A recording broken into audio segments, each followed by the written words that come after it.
Good morning दोस्तों। आज जो है विजय दिवस है 26 जुलाई। तो मेरे मन में एक कविता उमड़ घुमड़ रही थी जो मैंने फिर रात को लिखी, और चूँकि मैंने कल ही लिखी है तो मैं उसको याद तो कर नहीं पाई हूँ, तो मैं आपको इस डायरी से आपको सुनाऊंगी कविता। मेरी सुनिएगा। सन 1999 में पाकिस्तान की नापाक नज़र थी। सन 1999 में पाकिस्तान की नापाक नज़र थी। माँ भारती की सीमा को तो उसने हड़पने की कोशिश की थी। दुश्मन को चारों खाने चित करने को ऑपरेशन विजय चलाया था। पाक के नापाक इरादों को हमारा सैनिक दूर तक खदेड़ कर आया था।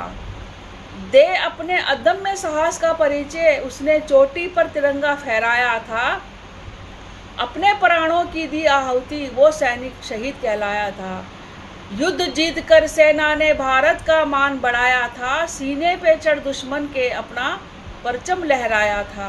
तिरंगे में लिपट जब शहीद की मिट्टी उसके गांव पहुंची थी, बड़े क्या बच्चे क्या औरतें क्या सबकी आंखें नम थी।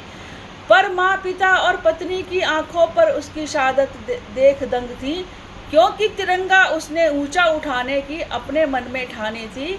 माँ भारती के मस्तिष्क पर लिखी गई उसकी विजय कहानी थी। अब गांव में कुछ भी हो जाता है, कहीं भी कुछ भी हो जाता है, तो मीडिया वाले सबसे पहले पहुंचते हैं। तो मीडिया वाले भी उस गांव में पहुंच गए। मीडिया वालों के पूछने पर शहीद माँ का था यह कहना, धन्य हो गई मेरी कोख जिसने ऐसा वीर जना।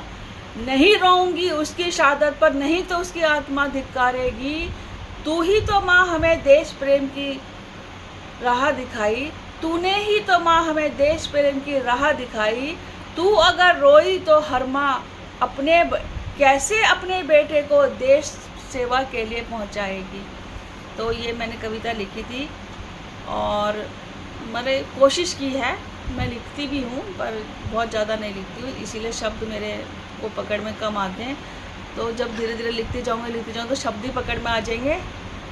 तो आपको दोबारा से कारगिल दिवस की हार्दिक बधाई और जय भारत, जय हिंद।